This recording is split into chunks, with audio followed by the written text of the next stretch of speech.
Cabo Verde realiza pela primeira vez a maratona Uma Hora de Código. O governo apresenta medidas para colmatar desemprego que atualmente afeta milhares de jovens no país. A empresa Águas de Santo Antão pode ser operacionalizada já em 2019. Teresa May sofre 3 derrotas no início do debate parlamentar. PSD pede a audição da ministra da Justiça sobre motim na prisão de Lisboa. Conflitos étnicos na Costa do Marfim provocam morte de 5 pessoas.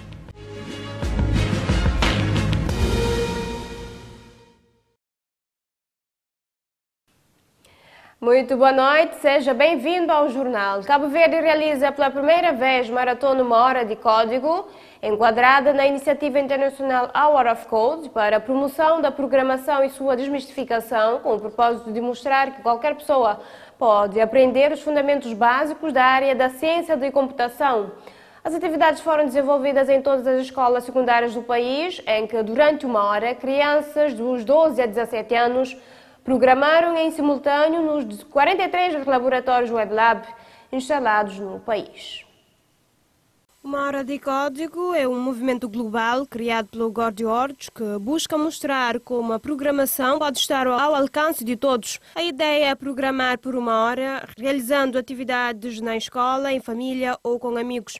Cabo Verde aderiu a esta iniciativa pela primeira vez, abrangendo um total de 6.000 alunos a nível nacional, tendo os mesmos a oportunidade de codificarem durante uma hora. Esta iniciativa, Uma Hora de Código, é uma iniciativa que está a decorrer neste preciso instante em todos os 43 laboratórios do país, de Santo Antão à Brava.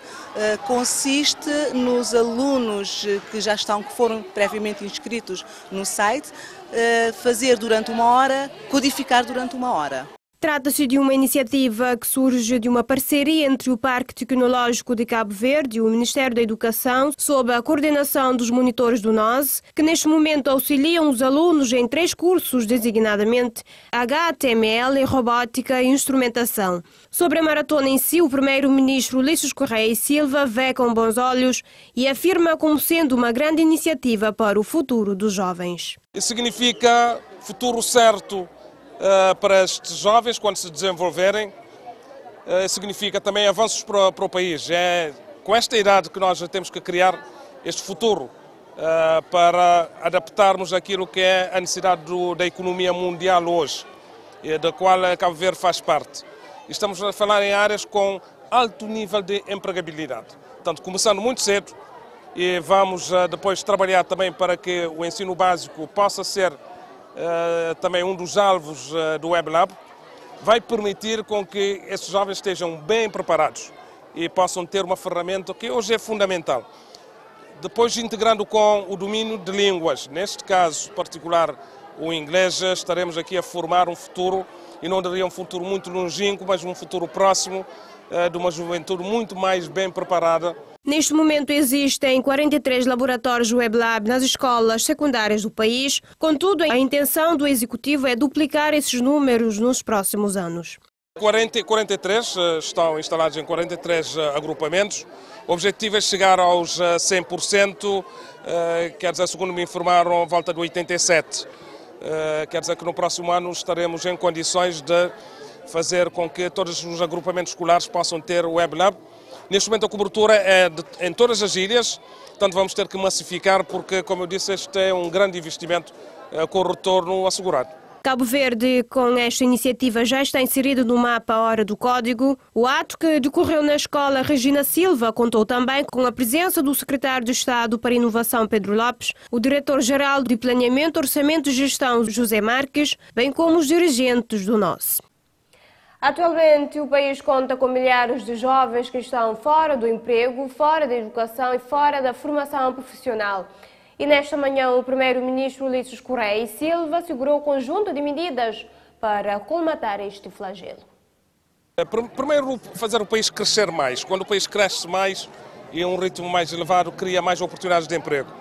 Depois é preciso ter em conta que nós temos um conjunto de medidas, políticas ativas, para o emprego, desde estágios profissionais, 5.000 estágios para o próximo ano. A formação profissional dirigida à empregabilidade, mais 5.000 jovens com acesso em condições muito favoráveis à formação profissional. Medidas de incentivos à contratação de jovens para as empresas. Atualização de condições de melhoria de habilidades por parte de jovens que já estão licenciados e que alguns têm alguma dificuldade de acesso ao mercado de trabalho, dar-lhes ferramentas úteis para poderem aceder ao mercado. Nós estamos aqui com um conjunto de medidas que, com certeza absoluta, irão produzir efeitos no mercado de trabalho. A primeira-dama de Cabo Verde realizou esta quarta-feira um diálogo reflexivo com todos os alunos do 11º e 12º ano de escolaridade da Ilha de Santiago sobre os direitos humanos em Cabo Verde. Segundo a primeira-dama Lígia Fonseca, o encontro serviu para que os alunos pudessem mostrar os seus pensares de uma declaração criada há 70 anos e como veem-nas nos dias de hoje, portanto, como um instrumento essencial para garantir a paz no mundo. 12º e 11º, porque são os mais crescidos que estão nesta fase de ensino e porque queremos saber que é que estes miúdos de 16, 17 anos pensam desta Declaração Universal dos Direitos Humanos que vai fazer 70 anos. Ela responde às preocupações dos dias de hoje, tem sido cumprida. Queremos ouvir o que é que eles pensam de uma declaração que foi aprovada pelas Nações Unidas há 70 anos atrás, com este intuito muito grande de preservar a paz, de criar as condições, de trabalharmos no que é necessário para que haja paz. Lígia Fonseca diz que, embora ainda há muito por se fazer para que todos possam ver os seus direitos a serem valorizados, os direitos humanos continuam a ser respeitados no arquipélago, o que faz de Cabo Verde um país respeitado ao nível de todas as nações do mundo inteiro. Os direitos humanos são respeitados no país. Desde 75, os sucessivos governos têm vindo a trabalhar na realização dos direitos humanos, que não têm um conteúdo estático, vão sempre ganhando novas dimensões e isto tem sido o respeito pelos direitos humanos que transforma Cabo Verde, ou faz de Cabo Verde o país que é, o país respeitado a nível de todas as nações do mundo e em que nós podemos viver sem guerras, mas um país em que ainda temos muito para fazer para que todas as pessoas tenham acesso e possam ver os seus direitos humanos respeitados.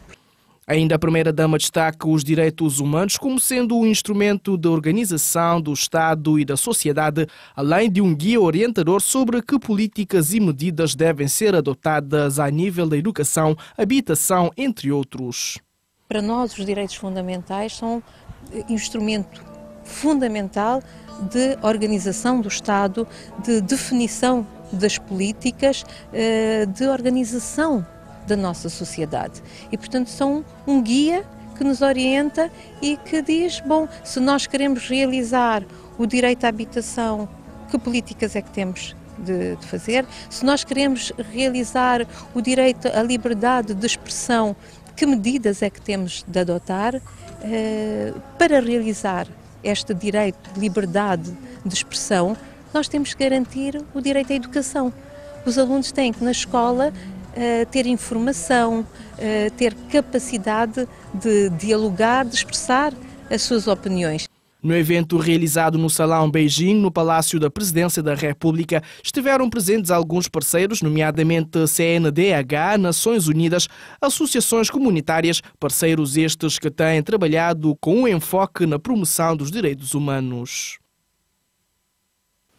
Os alunos do 11º e 12º ano de escolaridade de todas as escolas da Ilha de Santiago fizeram uma autêntica viagem aos direitos humanos numa conversa aberta e reflexiva esta quarta-feira no Palácio da Presidência da República. No dia 10 de dezembro comemora-se o 70º aniversário da Declaração Universal dos Direitos Humanos, aprovada pela Organização das Nações Unidas em dezembro de 1948, como sendo a principal referência mundial em promoção integral dos direitos de todos os seres humanos. Alunos do último ciclo do ensino secundário estiveram numa conversa aberta onde puderam colocar à prova os seus conhecimentos adquiridos no que tange aos direitos humanos. Para mim, os direitos humanos são os direitos que todos os homens têm e por isso devem ser respeitados na sua dignidade e também, enquanto homem, um ser livre, como diria o filósofo Jean-Paul Sartre, e o homem que não é livre não é homem, e Jean-Jacques Rousseau, o homem que não é livre não é homem, e o filósofo Jean-Paul Sartre, e estamos condenados a ser livres. E em meio a tantos aspectos mutáveis, e a cor dos olhos, a cor da pele, a textura dos cabelos, as nossas culturas, temos um aspecto que nos une, que é a nossa natureza, a nossa essência, que é a essência, a natureza humana. E por isso todos nós devemos ser respeitados.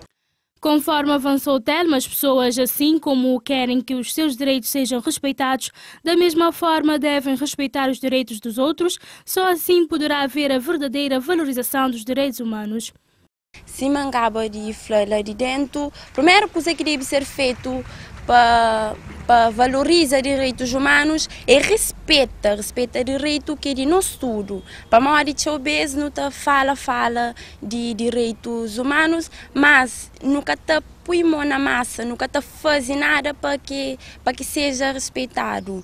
Tudo nós não fala direitos humanos, não tem direito disso, mas aquilo, e no entanto nunca está respeitando, nunca está fazendo nada para proteger nosso direito mesmo. Ainda o aluno do Liceu Armando Napoleão Fernandes, em Santa Catarina, pede às pessoas que parem de pensar somente no seu ego e que ajudem o próximo, porque só assim pode-se considerar a existência dos direitos humanos. Vivemos numa sociedade materialista onde cada pessoa está a pensar por si, mas isso não seria uma vitória para os direitos humanos, que são baseados nos princípios de igualdade e liberdade. Então, eu citei que um primeiro passo para que haja mais validação dos direitos humanos, teremos de parar de pensar no eu, porque se eu pensar no eu, não estou a validar os direitos de outra pessoa. Então temos que pensar como um grupo, porque quando pensamos num grupo, e somos mais fortes, como o velho ditado diz.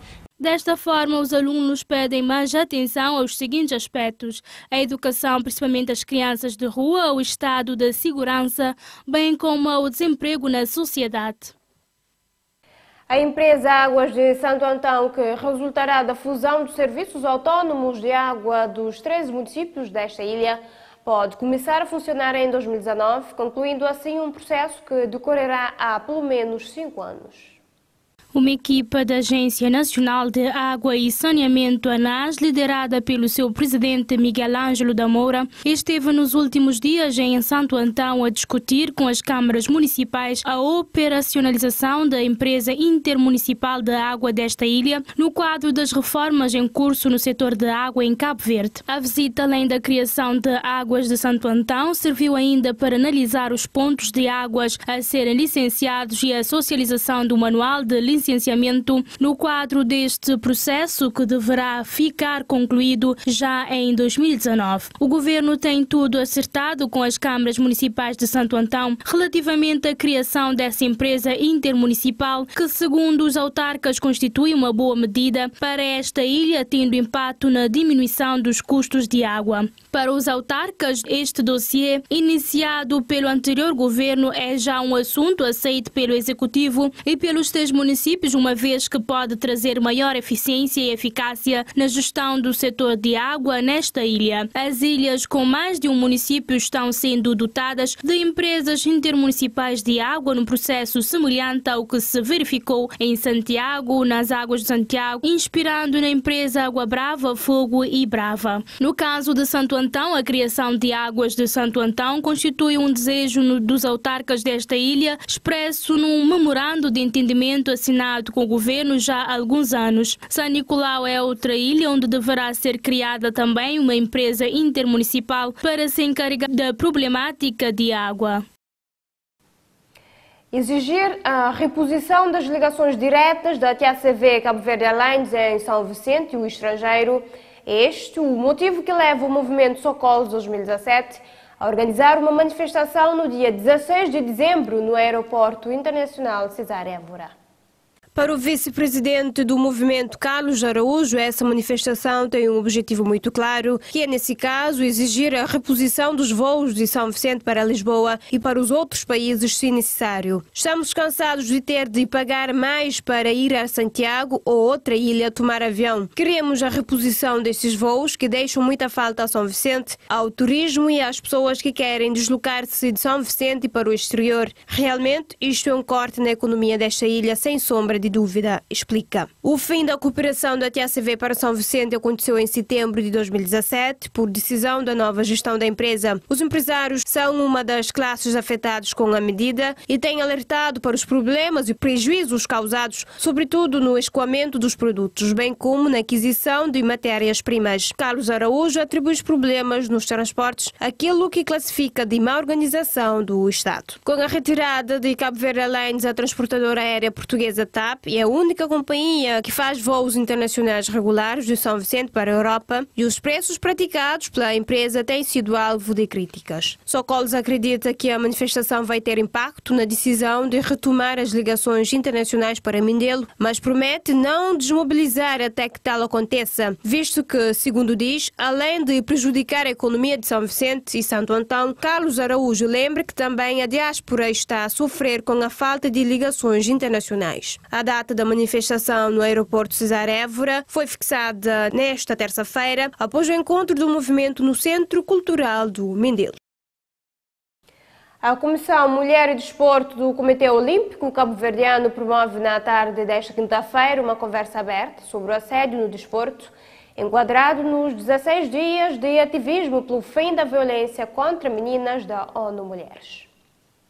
O tema desta conversa aberta, intitulada Assédio no Desporto, refletir para prevenir, um olhar à luz da legislação que irá ter lugar no Centro de Estágio da Federação Cabo-Verdiana de Futebol. Segundo a Nação, o evento enquadra-se nos 16 dias de ativismo pelo fim da violência contra meninas da ONU Mulheres, pelo que a oradora Mara Dantas, procuradora da República, irá abordar o tema à luz da legislação cabo-verdiana. O debate será no sentido de proporcionar subsídios para um tema considerado de grande persistência e relevância. Consta na mesma fonte que uma das práticas nocivas que ocorre no desporto é o assédio, seja moral, seja sexual, não sendo conhecido publicamente nenhum caso e não havendo estatísticas do assédio no desporto, é ainda assim necessário que se fale do tema considerado um tabu na sociedade cabo-verdiana. A organização alerta que o desporto deve primar-se como uma escola de vida, de forma a contribuir para a formação de cidadãos imbuídos de valores humanos compatíveis com o progresso e qualidade social. Nesta ótica, sublinha que a prática do desporto deve ser visto como um exemplo positivo para toda a sociedade cabo-verdiana e uma ferramenta para combater fenómenos de abusos, seja físico ou verbal, ou assédio de natureza moral ou sexual. O grupo Compra com Garantia, em parceria com os empregos CV e Enérgica, realiza um workshop no dia 8 de dezembro no auditório do BAI, com o intuito de ensinar aos jovens desempregados técnicas de como procurar emprego.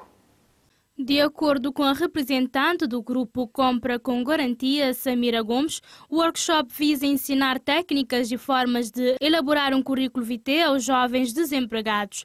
Compra com Garantia, sendo uma plataforma de vendas online, onde que nosso público é um público muito jovem, públicos que são online, públicos que compram com nós, é um público muito jovem.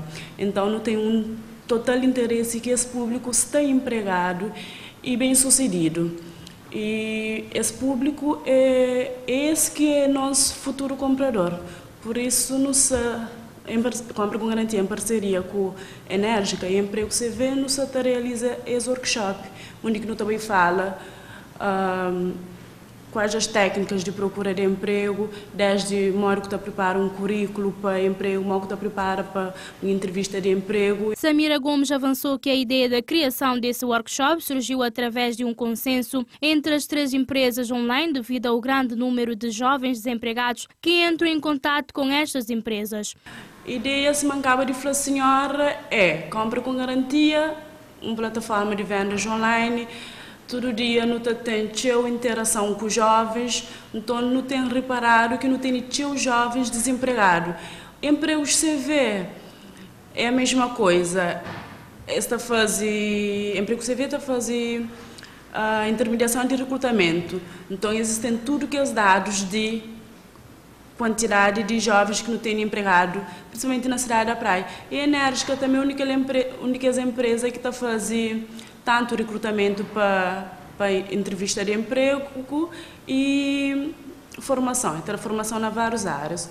Então, não chega àquela conclusão lá, não tem o jovem desempregado, então só te realiza. E pessoas, mesmo além de desempregado, e jovens têm dificuldade na procura de emprego. Onde que se procura emprego, uma hora que se prepara para uma entrevista de emprego, uma hora que se prepara um currículo para procura de emprego. E é por isso desse workshop. Segundo a mesma, o evento terá como público-alvo os jovens desempregados e a inscrição será feita da seguinte forma. Não tem nossa página na Facebook, que é Compra com Garantia. Enérgica também tem página na Facebook, Empregos CV.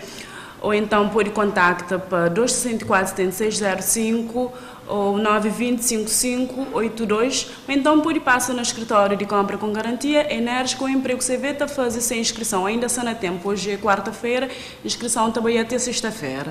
O workshop será realizado sobre o lema Emprego Procura-se e, segundo a representante Gomes, eles têm a expectativa de que irá haver adesão massiva das pessoas no referido evento.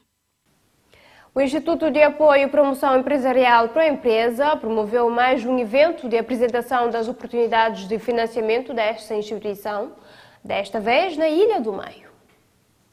Foram apresentadas 8 linhas de financiamento criadas no âmbito do protocolo de ecossistema de financiamento à economia, além do já conhecido programa Startup Jovem. Durante a permanência na ilha, a delegação da Proempresa, constituída pelo seu presidente, uma das administradoras e o representante do Instituto da ilha, farão ainda atendimentos a empresários e potenciais investidores, bem como visitas a algumas unidades empresárias detentoras de projetos de expansão e desenvolvimento de novas atividades. De realçar que serão apresentadas no referido evento 8 linhas de financiamento criadas no âmbito do protocolo de ecossistema de financiamento à economia, além do já conhecido programa Startup Jovem, que visa promover o empreendedorismo jovem, facilitando o acesso a financiamento de projetos promissores que estejam ligados ao desenvolvimento de ideias de negócios inovadoras. A iniciativa foi realizada na cidade do Porto Inglês nesta terça-feira 5, no Salão da Delegação do Ministério da Agricultura e Ambiente. O Ministro da Cultura e das Indústrias Criativas e Presidente da Comissão Nacional da Unesco fizeram hoje o encerramento da Conferência Sandwich 2018. Durante o encerramento, o mesmo disse que as mudanças climáticas constituem uma das mais graves desafios a serem enfrentados em função das consequências que o mesmo traz. O programa Sandwich é um dos principais programas da década das Nações Unidas para o Desenvolvimento Sustentável e a Unesco, através da seção das pequenas ilhas e saberes da Divisão de Política Científica e Desenvolvimento Sustentável, apoia os países que abraçaram a causa em cooperação com a Fundação Sandwich. É desenvolvido sobretudo nas ilhas insulares mais vulneráveis às alterações climáticas. É o caso de Cabo Verde. Segundo Abrão Vicente, as mudanças climáticas constituem um dos mais graves desafios a serem enfrentados em função das consequências que o mesmo traz. As mudanças climáticas constituem um dos mais graves desafios a serem enfrentados em função das consequências que o mesmo traz. A elevação do nível do mar devido ao derretimento das calotas polares, a ocorrência de eventos climáticos extremos com maior frequência, o desaparecimento das ilhas, de algumas ilhas, que é um desafio que também se coloca a Cabo Verde, e cidades litorais. Tais mudanças produzirão severos impactos no modo de vida de populações em diversas partes do mundo, além de afetar fauna e flora, causando a extinção de diversas espécies. O registro de vários recordes de temperatura nos últimos anos, cada ano que passa, vimos nos jornais, este foi o ano mais quente em várias partes do mundo, nomeadamente na Europa e nos Estados Unidos, com atividades extremos ligados a incêndio, inundações, ciclones, e Cabo Verde passou a partir deste ano também a ser afetado por alguns fenómenos ligados a ciclones. Abrão Vicente salienta que a integração da cultura e educação para as mudanças climáticas deve ser tomada como parte integrante do calendário educativo.